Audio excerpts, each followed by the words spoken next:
एक बार जोरदार जयकारा लगाएंगे। बोलिए सत्य सनातन धर्म की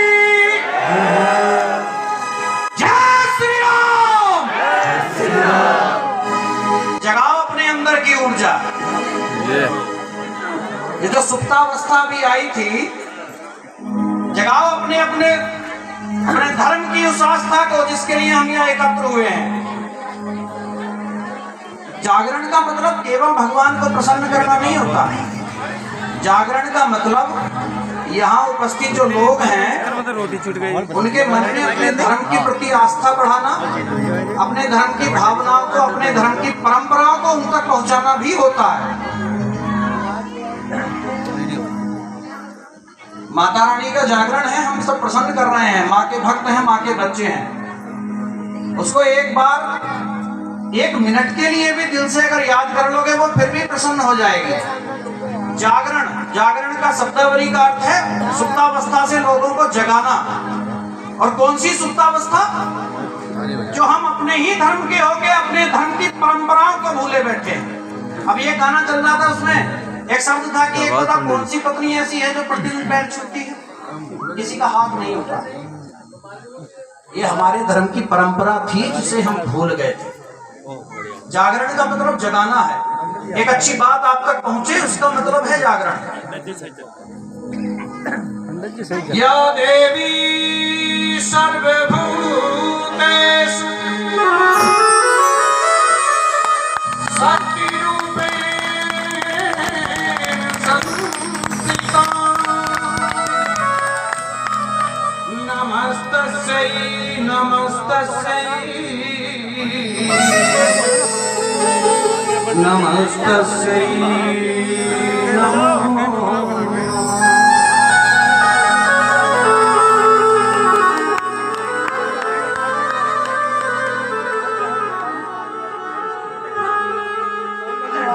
जयकारा वीर बजरंगी,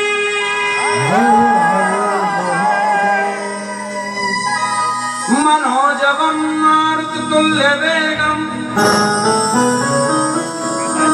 जितेन्द्रियं बुद्धिमतां वरिष्ठं वातात्मजं वानरयूथमुख्यं श्रीरामदूतं शरणं प्रपद्ये।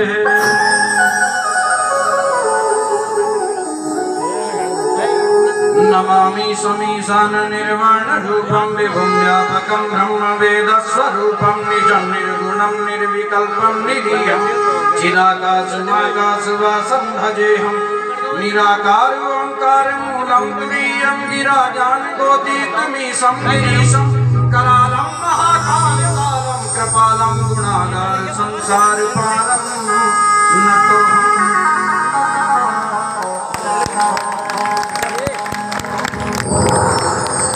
भगवान से प्रार्थना यही, इस संसार में पूर्णता किसी के पास नहीं है। कोई अगर इस देश का सबसे बड़ा अधिकारी भी है ना, पूर्णता उसके पास भी नहीं।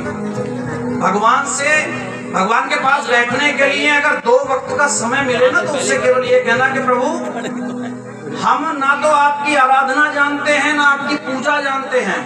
आवाहनम न जानामि नैव जानामि पूजनम, कि भगवान हम आपको बुलाना नहीं जानते। हमारे अंदर इतनी क्षमता, हमारी सामर्थ्य इतनी नहीं है कि हम आपको बुला सके। आवाहनम न जानामि नैव जानामि पूजनम, हम आपकी पूजा करना भी नहीं जानते। विसर्ज आवाहनम न जानामि नैव जानामि पूजनम विसर्जनम न जानामि क्षमस्व परमेश्वर है। हम भगवान आपको विदा करना भी नहीं जानते। हम आपको विदा करना भी नहीं जानते। हमें माफ करना हो सके तो भगवान से ये प्रार्थना करो, वो बहुत देगा। आवाहनम न जानामि नैव जानामि पूजनम विसर्जनम न जानामि क्षमस्व परमेश्वर है। मंत्रहीनम क्रियाहीनम भक्तिहीनम सुरेश्वरः यत् पूजितं मया देवा परिपूर्णं तदस्तु मे। यद्वक्षर पदभ्रष्टं मात्राहीनं च यद्भवेत् तत्सर्वं क्षम्यतां देव प्रसीद परमेश्वर। हमारे अंदर कोई कलाकारी नहीं है, हमारे अंदर कोई गुण नहीं है, लेकिन फिर भी प्रभु तेरे बनाए हुए हैं, बस जैसे भी हैं तुझे प्रणाम करते हैं। ऐसी भावनाएं अगर होंगी तो हमारा धर्म, हमारी परंपरा, हमारी आस्था भगवान से जुड़ेगी। और विशेषकर एक चीज का ध्यान रखना, आप सब जितने यहाँ बैठे हैं, हो सकता है 60% से आयु में मैं कम हूँ। परिचय अपना बता दूं, मैं आपकी यही चौकी पर पोस्टिंग हूँ, सिपाही हूँ, रोहित पंडित मेरा नाम है। तो लेकिन एक बात जरूर ध्यान रखना, आयु में आप सबसे बहुत, आपके लगभग 60% जितने लोग यहाँ, सब 60% से आयु में कम होगा। लेकिन एक चीज का जब तक जीवन हो ध्यान रखना, जब तक हमारी संस्कृति है, जब तक हमारा धर्म है, हमारा सनातन है, तब तक हमारा अस्तित्व है। जिस दिन ये खत्म हो गया, समझो हम खत्म हो गए।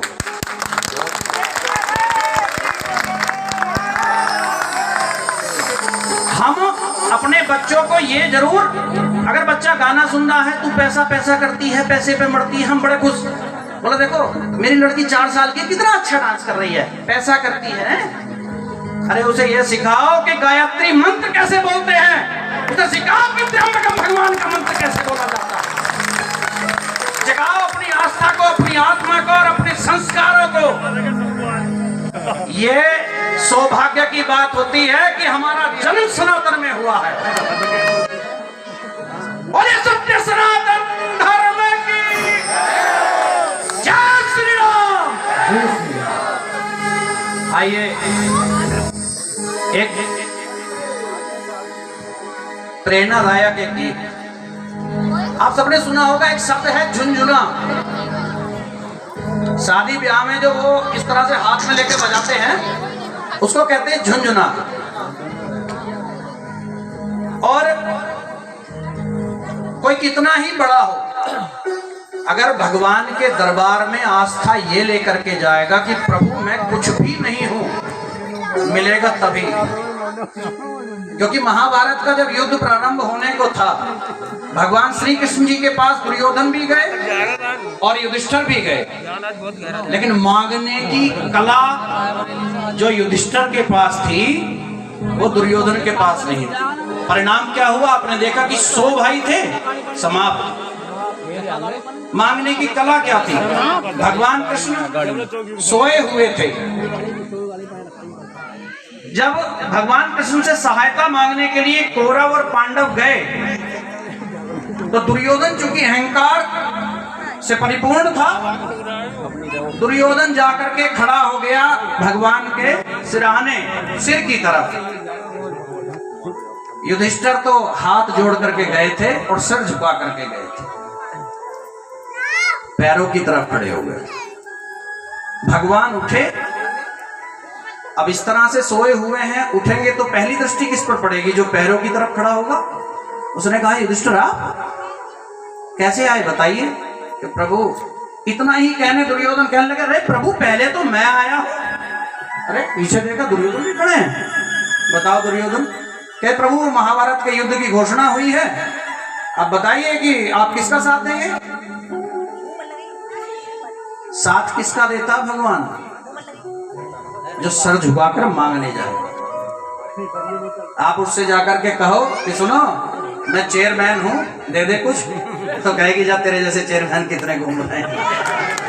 ठीक, प्रार्थना भगवान से ऐसी करो कि प्रभु हम तेरे सामने तेरे हाथों के झुंझुने हैं, जैसे तू चाहे बजा, तेरे हाथ की कठपुतली है। लगाओ चौथा काला।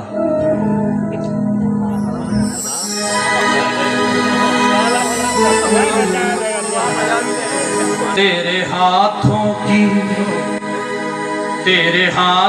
की कठपुतली हूँ,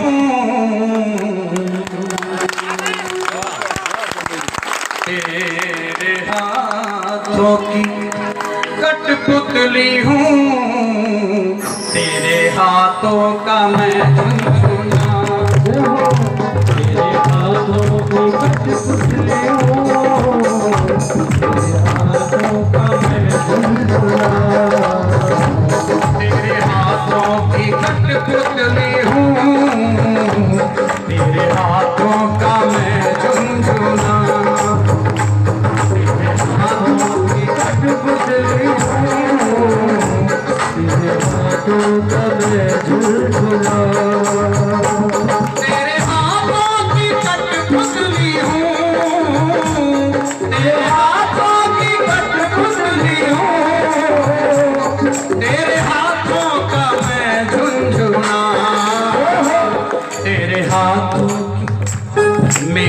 किस्मत है सबसे बड़ी। वो किस्मत सबसे बड़ी क्यों है? मैं अपने लिए कह रहा हूँ। रामपुर में 5000 पुलिस वाले हैं कम से कम। भगवान ने मुझे मौका तो दिया उसके दरबार में खड़े होने का कि मेरी किस्मत है सबसे बड़ी, तूने चरणों में अपने चुना। मेरी किस्मत है सबसे बड़ी, तूने चरणों में अपने चुना। तेरे हाथों की कठपुतली हूँ, तेरे हाथों का मैं झुनझुना।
चाहे जितना न चले मुझे, चाहे जितना हंसा ले मुझे, चाहे जितना न चले मुझे, चाहे जितना हंसा ले मुझे, चाहे जितना।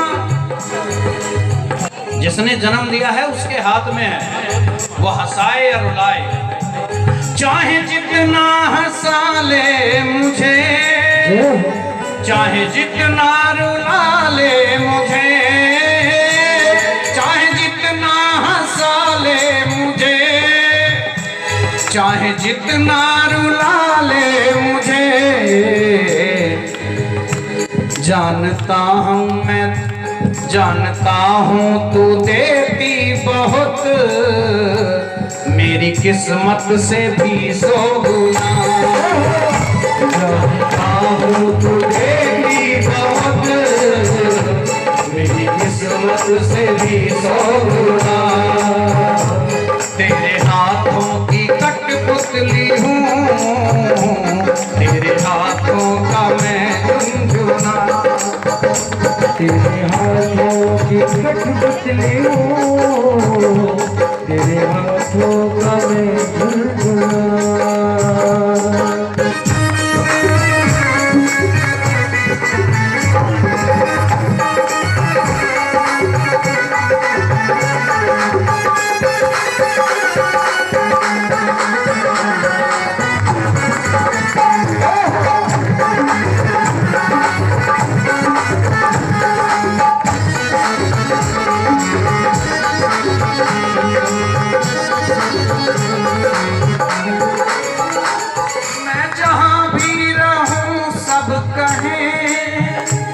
आ गया मात का झुनझुना।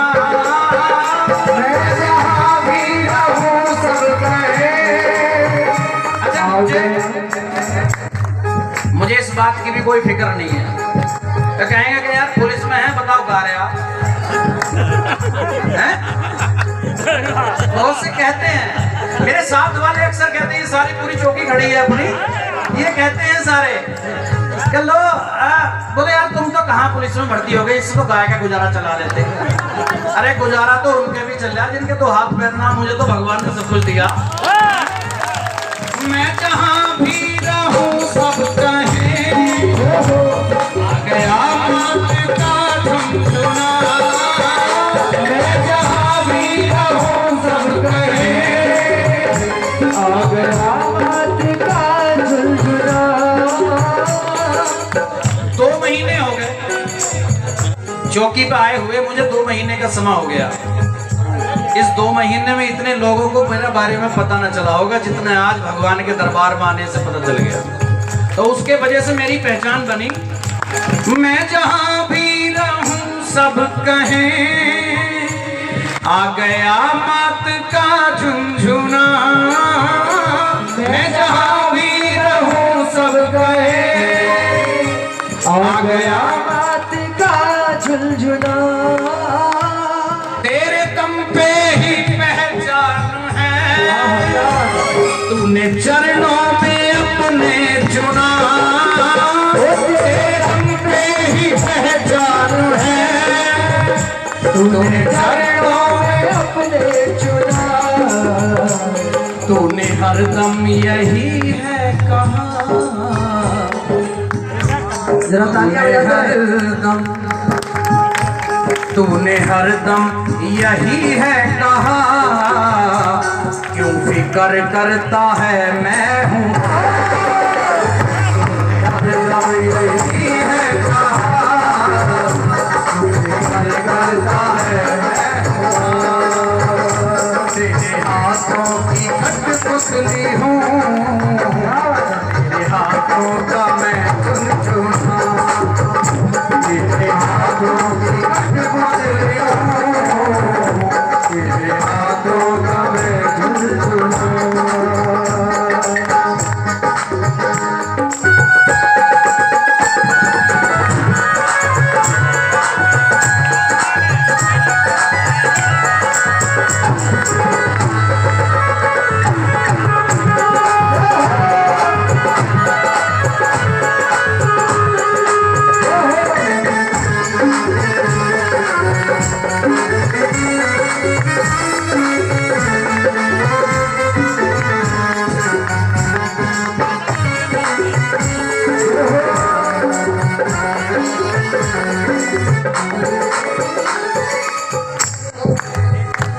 मेरी अर्जी यही है प्रभु, तेरी महफिल में बजता रहूं। मेरी अर्जी झुनझुना। है प्रभु। मेरे जैसे झुंझुने की इच्छा क्या है, वो किसी की बारात में ना बजे। ऐसा कहीं सत्संग हो, कहीं जागरण हो, प्रभु का गुणगान हो, वहां मेरे जैसा झुंझुना बजे तो उसकी कीमत है। मेरी अर्जी यही है प्रभु, तेरी महफिल में बजता रहूं। मेरी अर्जी यही है प्रभु, तेरी महफिल में बजता रहूं। मेरी सांसें हैं जब तक प्रभु, तेरा गुणगान करता रहूं। मेरी सांसें हैं जब तक प्रभु, तेरा गुणगान करता रहूं।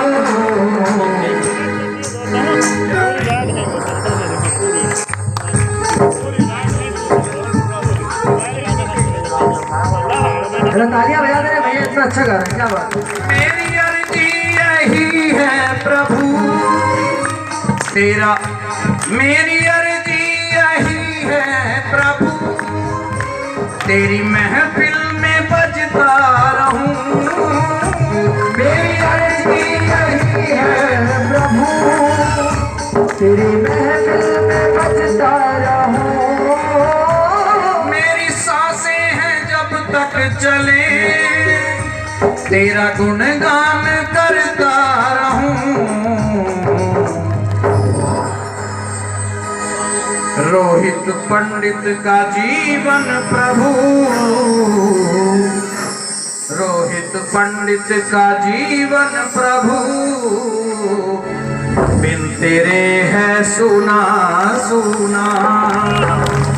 तेरे हाथों की कठपुतली हूँ, तेरे हाथों का मैं झुनझुना। तेरे हाथों की कठपुतली हूँ, तेरे हाथों का मैं झुनझुना। तेरे हाथों